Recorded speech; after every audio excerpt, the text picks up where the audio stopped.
호랑이 여행입니다. 오늘의 여행 이야기는요, 명성황후 살해 사건의 진실인데요. 그와 관련된 여행지는 건천궁입니다.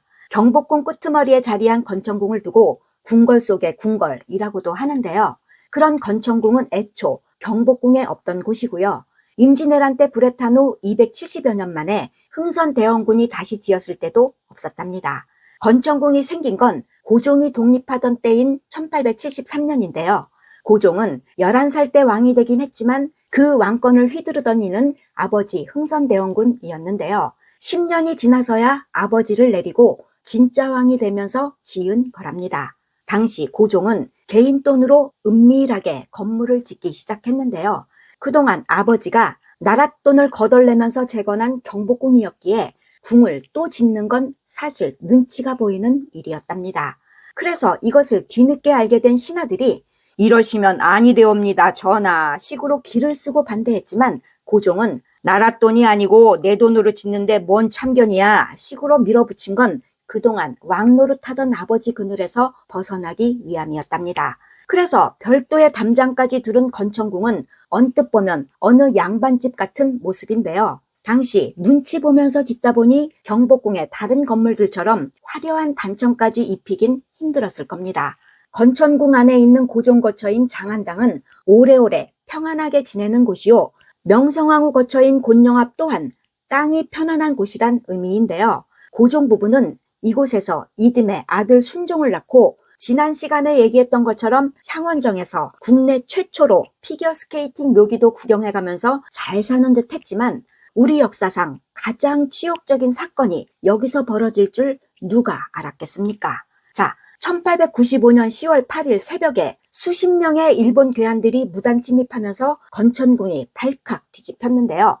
이때 무엄하다 꾸짖던 고종은 오히려 침입자들의 거친 손길에 맥없이 주저앉았고요. 다른 방에 있던 당시 22살 세자 순종은 상투를 잡힌 채 방바닥에 내동댕이 젖었답니다. 그 직후에 작전명 여우사냥이 시작됐는데요. 그들이 찾는 여우는 다름 아닌 명성황후였답니다. 그런데 그 괴한들은 왜 명성황후를 목표로 삼았던 걸까요? 당시 조선의 왕은 고종이지만 사실상 찐왕은 명성황후라 여겼던 일본인들은 머리도 잘 굴리고 눈치도 빠른 왕비를 늙은 여우라 불렀다는데요. 자기들이 청일전쟁에서 승리한 후 조선을 꿀꺽 삼키기 좋은 때에 그런 왕비가 러시아를 끌어들여 견제하고 있으니 일본 입장에선 가장 큰 눈엣 가시였던 겁니다.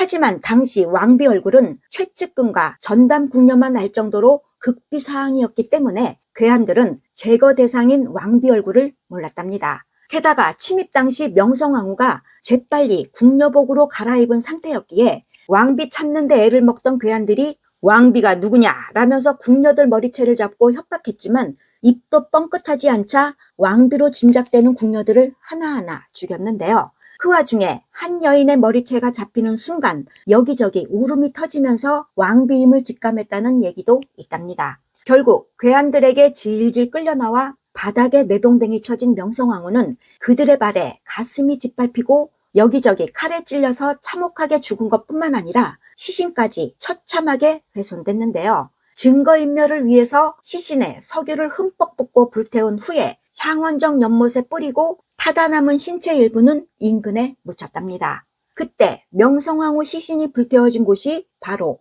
건천궁 옆에 있는 녹산입니다. 그렇게 끔찍한 짓을 저지른 잔혹한 살인자들은 떠돌이 낭인들이 아니라 각계각층의 번듯한 일본 엘리트들이었는데요. 군인은 물론 외교관, 교수, 언론인이 포함된 것뿐만 아니라 살생을 금해야 할 승려, 닭게다 한시도 끼어 있었답니다. 낭인을 가장한 무리의 총책임자는 당시 일본 공사인 미우라 고로였는데요. 일본 공사관은 그날 아침 업무가 시작되자마자 국왕무사, 왕비 살해라는 짤막한 문구가 담긴 극비문서를 당시 이토 히로부미가 총리였던 일본 정부에 보내면서 작전 성공을 알렸답니다. 명성황후를 난자한 칼은 지금도 후쿠오카 구시다 신사에 있는데요. 그 칼집에 새겨진 일순 전 광자 노호라는 글자는 단숨에 번개같이 늙은 여우를 베었다라는 의미랍니다. 뿐만 아니라 2021년에는 명성황후 살해에 가담했던 외교관인 호리구치 구마이치가 살해 다음 날 친구에게 보낸 편지도 발견됐는데요. 내 담당 임무는 진입이었고 담을 넘어가서 왕비를 죽였다. 왕비 살해가 생각보다 간단해서 오히려 놀랐다. 라는 내용이었답니다.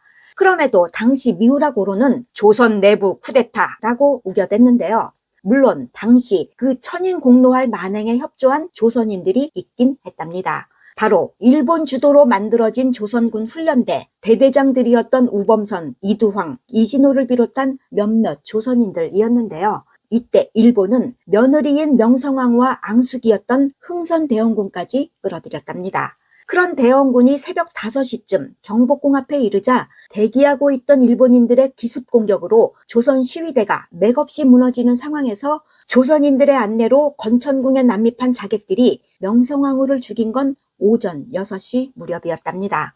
그것을 빌미로 조선인들 소행이라고 박박 우겨댔던 건데요. 하지만 목격자가 어디 한둘이었겠습니까?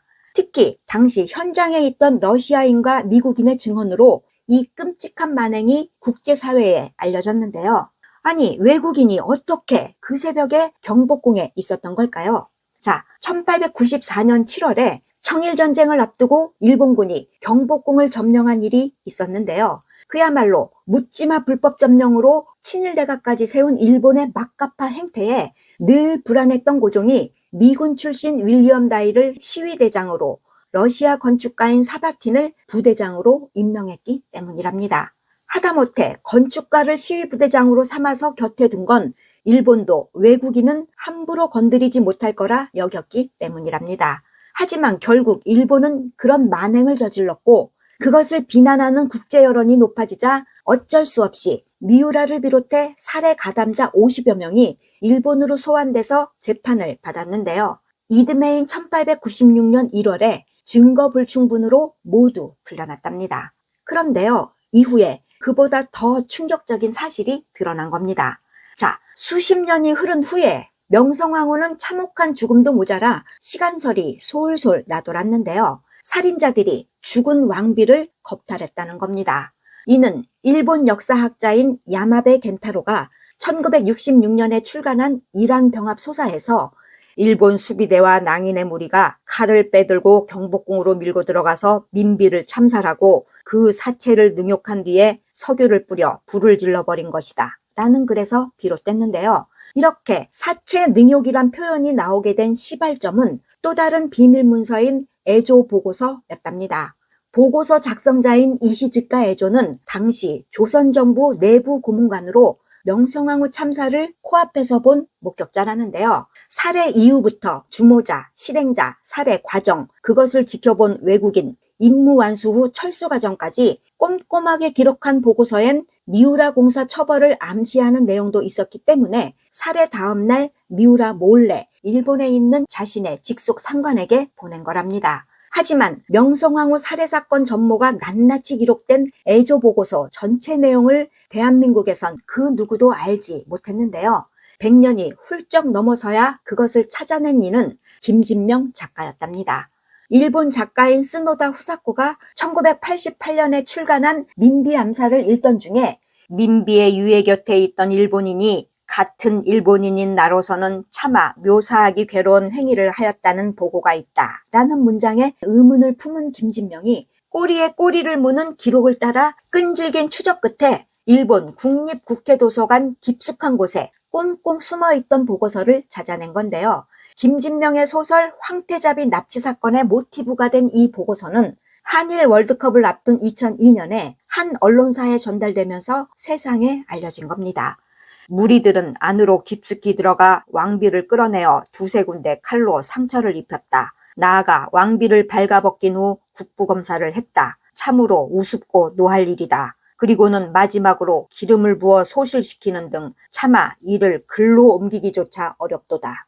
일본 역사학자는 에조 스스로도 차마 이를 글로 옮기기조차 어렵다 했을 만큼 끔찍한 짓을 저지른 이 부분을 인용하면서 사체를 능욕한 거라 했지만 꼼꼼히 기록된 에조 보고서를 더 꼼꼼히 읽었다는 김진명 작가는 당시 언론 인터뷰에서 명성황후는 살아있는 상태에서 능욕당하고 불태워지면서 죽었을 가능성이 농후하다라고 했는데요. 어쨌든 왕비 이전에 한 여인으로서 어떤 형태의 능욕이든 어떤 상태에서의 불태움이든 결코 있어서도 있을 수도 없는 일을 당한 겁니다. 그렇게 비참하게 죽어간 명성황후 장례는 죽은 지 2년이 넘은 1897년에야 치러졌는데요. 당시 신체 부위를 알 수 없는 작은 뼈만 남은 유해를 수습해서 비단옷을 입혀 관에 넣었답니다. 반면에 명성황후 암살에 관여된 흥선대원군이 이듬해인 1898년에 죽었을 때 고종은 아버지 장례식에 참석하지 않았다네요.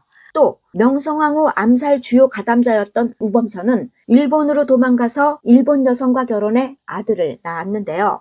그 아들이 바로 우장춘 박사랍니다. 하지만 우범선은 독립협회 활동을 하던 고영군에게 1903년에 암살됐는데요. 일본으로 도망갔던 이두환과 이진호는 일제강점기에 도지사가 돼서 잘 먹고 잘 살다가 이두환은 1916년에, 이진호는 1946년에 죽었답니다. 명성황후가 그렇게 떠난 지 4개월 후 러시아 공사관으로 피신했던 고종은 다시는 건천궁에 발을 들이지 않았는데요. 쓸쓸하게 비어버린 건천궁은 1909년에 일제에 의해 철거됐고 그 자리에는 조선 총독부 미술관이 들어섰답니다. 그렇게 사라졌던 건천궁이 옛 모습으로 다시 복원된 건 98년 만인 2007년인데요.